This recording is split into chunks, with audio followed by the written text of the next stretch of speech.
자, 아들러의 개인 심리이론인데 우리가 프로이트, 안나 프로이트, 에릭슨, 그 다음에 융 이렇게 됐죠. 여기가 5번이 되겠습니다. 5번. 아들러의 개인 심리 이론의 키워드를 좀 잡아보면 어차피 개념에서 다시 나올 것인데요. 인간은 인간관부터 먼저 정리해야 되니까요. 총체적 인간관이다.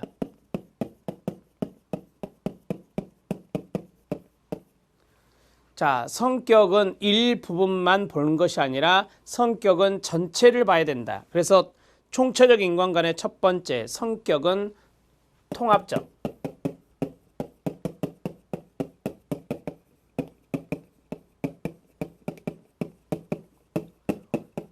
이렇게 정리하시면 되고, 그 다음에 두 번째 이렇게 하죠. 두 번째는 목표 지향적 행동.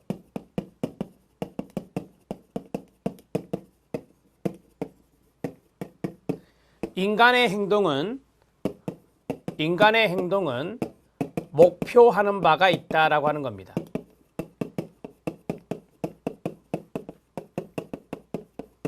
우리가 뒤에 보면 가상적 목표론이 있습니다. 가상적 목적론이라고도 하는데요. 자, 그 다음에 세 번째는 우월성 추구가 있습니다.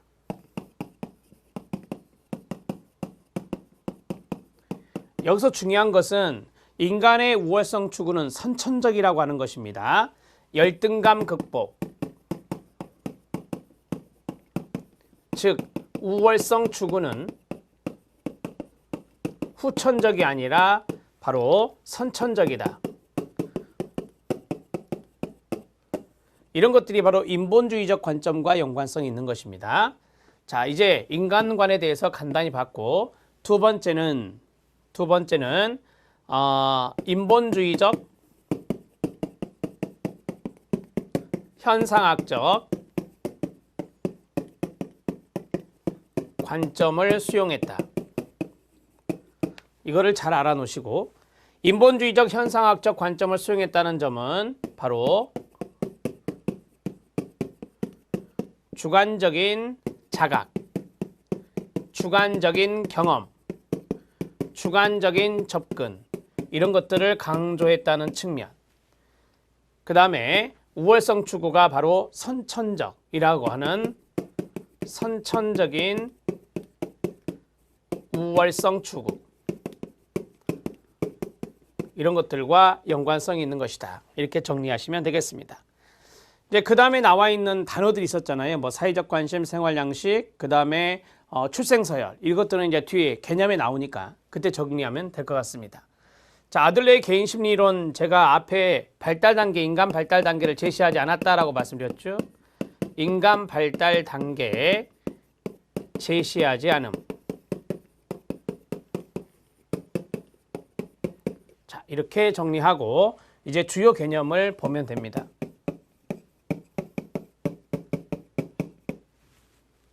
주요 개념에 생활 양식부터 쭉 나옵니다. 생활 양식부터 앞에 있는 융과 비슷하게 교재에 있는 내용을 쭉 본 다음 제가 한꺼번에 정리를 하도록 하겠습니다. 생활 양식 별표 하나입니다. 인생 목표뿐만 아니라 자아 개념, 타인에 대한 감정, 세상에 대한 태도 등, 그 다음 가로, 스스로 설계한 한 개인의 독특한 특징, 가로 닫고요. 으로써 그 다음 또 가로, 이것이 시험에 나왔던 건데요. 생의 목표에 도달하기 위하여 스스로 설계한 독특한 좌표, 가로 닫고.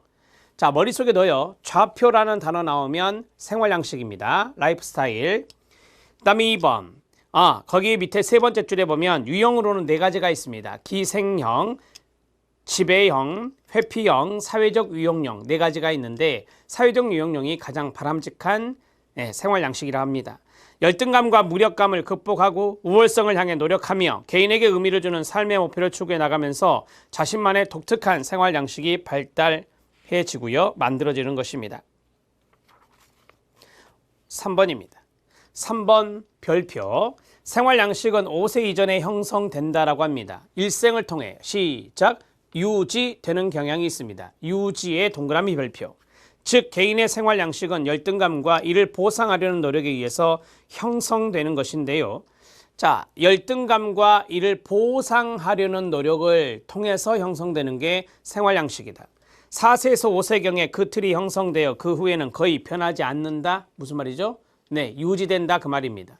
변한다 하면 틀립니다. 변한다 X. 아동기 경험에 의해 수동적으로 형성되지 않고 외부 사건에 대한 개인의 태도에 의해서 형성될 수 있고요.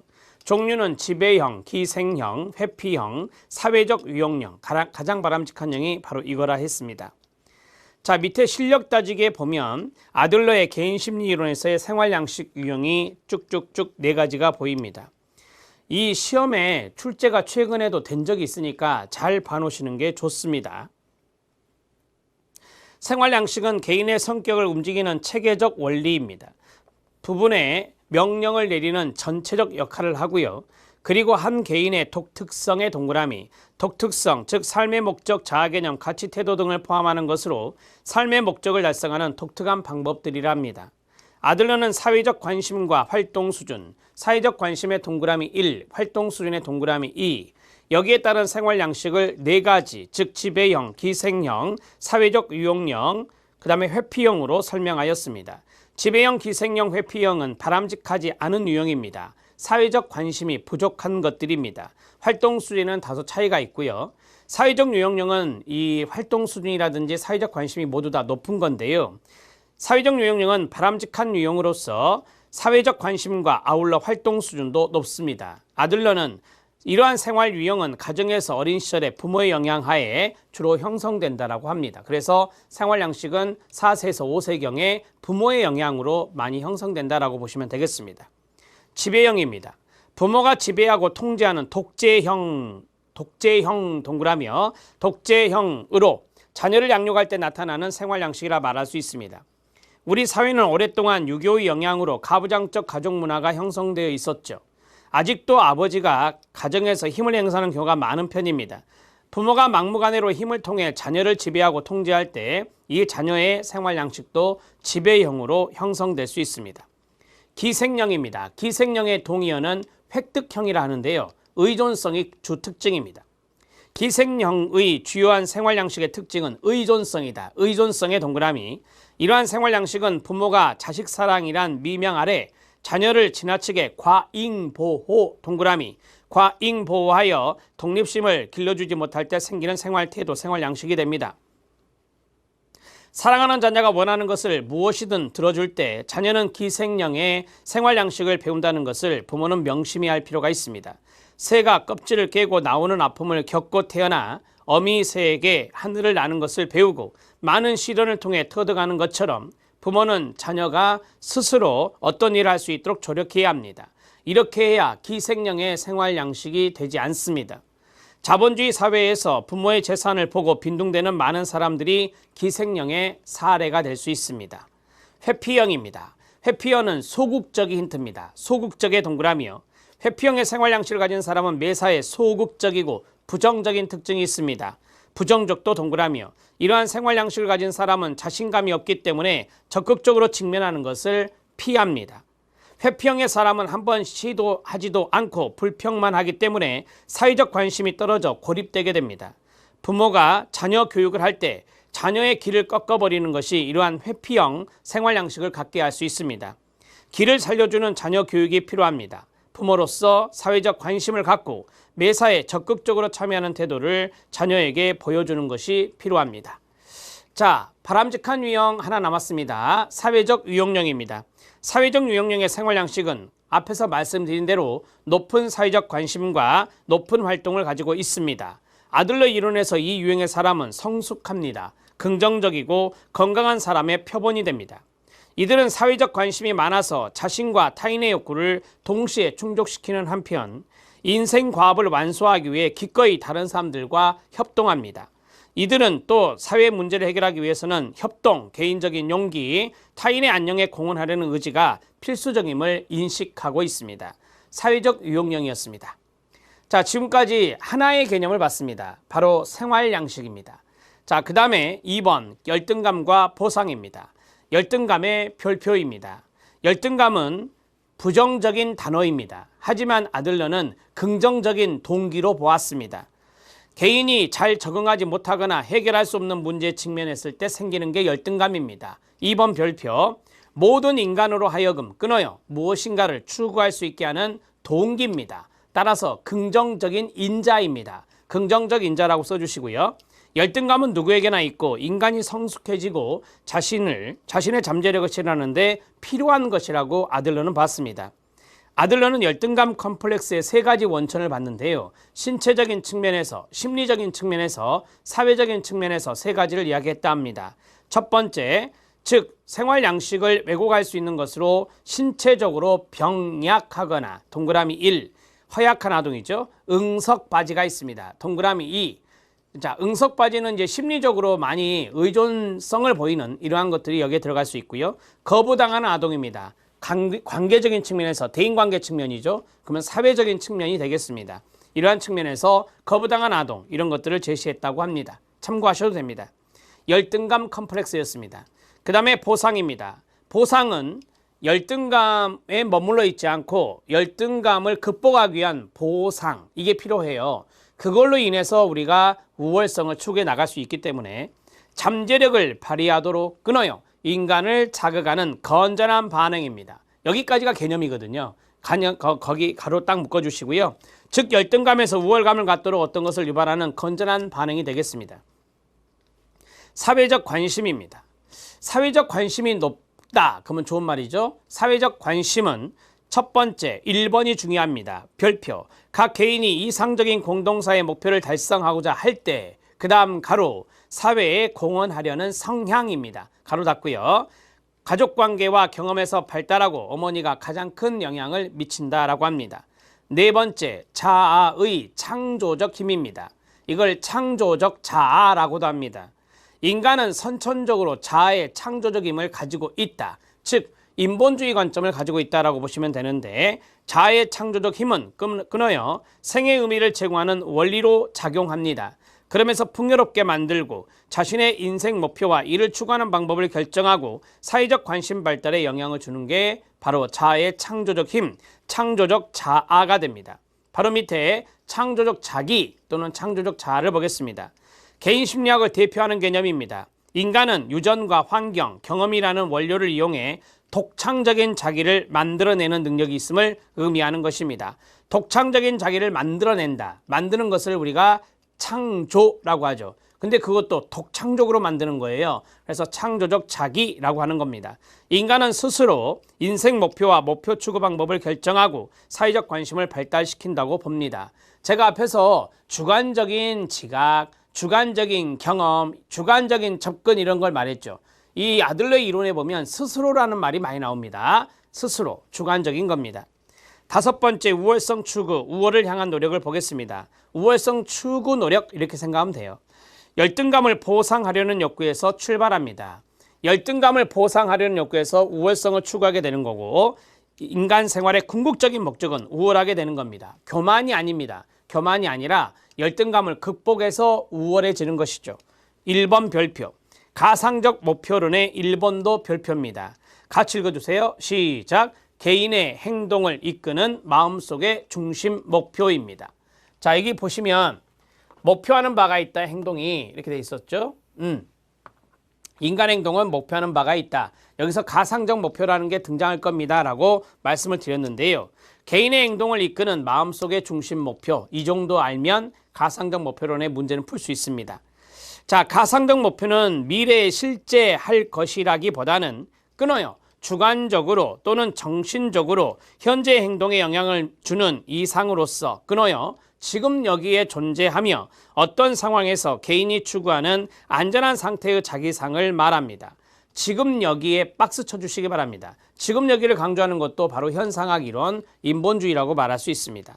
인간의 모든 심리현상은 이 가상적 목적을 이해함으로써 설명될 수 있고요. 이는 결국 우월성 추구나 생활 양식의 지침이 될 수 있습니다. 자, 우리가 이제 여러분들마다 저도 그렇지만 가상적 목표가 있죠. 우리의 행동을 이끄는 가상적인 마음속에 있는 중심 목표가 있을 겁니다. 이 중심 목표가 어떠냐에 따라서 우월성을 추구하거나 아니면 생활 양식 이런 것들이 달라질 수 있을 것입니다. 7번째는 현실에 대한 주관적 지각입니다. 개인 심리학은 현상학적 관점을 수용하여 말씀드렸습니다. 현상학적 관점 수용하여 동그라미 1. 개인이 자신과 자신이 적응해야 하는 환경을 어떻게 보느냐에 따라 그의 행동이 결정된다고 하였습니다. 자, 이게 뭐죠? 네, 주관적인 지각입니다. 본인이 환경에 대해서 어떻게 뭐하느냐, 보느냐, 환경을 어떻게 지각하느냐 이러는 거니까 바로 주관적 지각이라 말할 수 있습니다. 모든 개인은 그들 자신이 가진 개인적인 신념, 관점, 지각, 결론 등의 도식과 일치하는 방향으로 끊어요. 그들 자신이 설계한 세계 속에서 살게 됩니다. 현실에 대한 주관적 지각이었습니다. 가족 구조, 출생 순위에 따른 성격 형성을 보면 아들러는 가족 구조와 출생 순위가 끊어봐요. 생활 양식 형성에 중요하다는 것을 강조하였습니다. 출생 서열에 따라서 생활 양식이 달라질 수 있다라고 하는 것인데요. 자, 첫째 아이, 중간 아이, 막내 아이, 외동 아이가 있습니다. 8번은 최근에는 거의 등장하지 않더라고요. 그래도 봐야 됩니다. 첫째 아이의 키워드는 뭔지 아십니까? 두 단어를 말씀드리면 폐위된 왕과 권위입니다. 1번 부모의 사랑과 관심을 받지만 둘째 아이가 태어나면 폐위된 왕이 됩니다. 폐위된 황제라고도 하고요. 그 다음에 첫째 아이는 권위의 중요성, 권위의 동그라미, 동생보다 더 잘 이해하죠. 아무래도 맞이다 보니까 그렇습니다. 중간 아이는 가운데 낀 아이를 말하죠. 중간 아이의 키워드는 경쟁입니다. 둘째 아이의 가장 큰 특성은 경쟁이다. 경쟁의 동그라미요. 아들러는 이들이 공통적으로 달리는 꿈을 꾼다고 합니다. 경쟁하는 거니까 달리는 꿈. 둘째는 태어나면서 첫째와 경쟁하게 되고 막내가 태어나면서 막내와 경쟁하는 관계에 놓이게 됩니다. 막내 아이입니다. 막내 아이의 키워드는 과잉보입니다. 과잉보, 의존적의 동그라미. 막내는 과잉보 될 가능성이 크며 과잉보 때문에 막내는 의존적이 될 수 있습니다. 이 의존성과 연관성이 있는 것이 앞에서 봤던 기생형이었습니다. 특징으로는 응석바지 행동이나 낮은 독립심이나 열등감 이런 것들이 나타날 수 있습니다. 외동아이입니다. 자, 외동아이도 키워드가 있는데요. 과잉보도 들을 수 있고요. 자, 외동아이는 혼자 있어요. 그러다 보니까 자신의 중요성, 자기가 중요하다는 것에 대한 과장된 견해를 가질 수 있습니다. 독자, 외동아이는 가족 내에서 경쟁할 사람이 없기 때문에 경쟁 대상이 될 가능성은 약합니다. 2번 독자로서 이들은 관심의 중심이 되죠. 자신의 중요성에 대해서 과장된 견해를 갖고 있습니다. 동그라미 2번에 별표 치면 되겠습니다.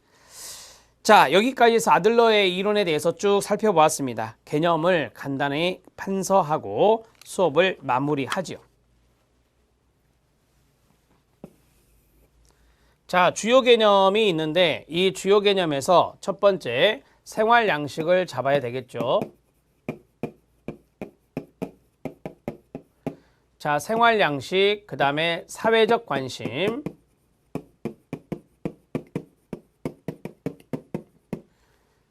그 다음에 가상적 목표론,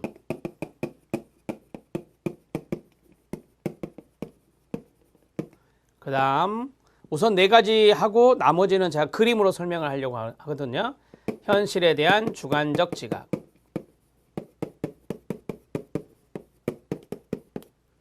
현실에 대한 주관적 지각.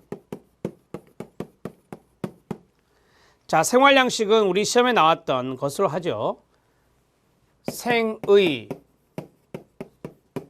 목표에 도달하기 위해 스스로 설계한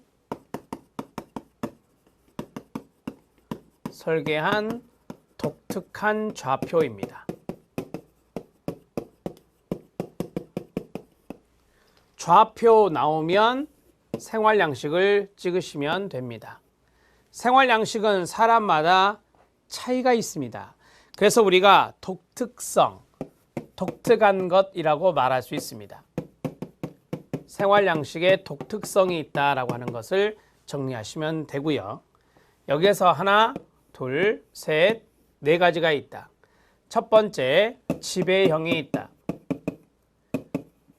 지배형은 권력형입니다. 그 다음에 두 번째, 기생형입니다. 기생령은 획득형이라고도 하고, 이 기생령의 특징, 바로 의존성입니다. 세 번째, 회피형입니다. 회피형은 소극적이면서 부정적입니다. 마지막, 사회적 유용령입니다. 사회적 유용령은 바람직한 것입니다.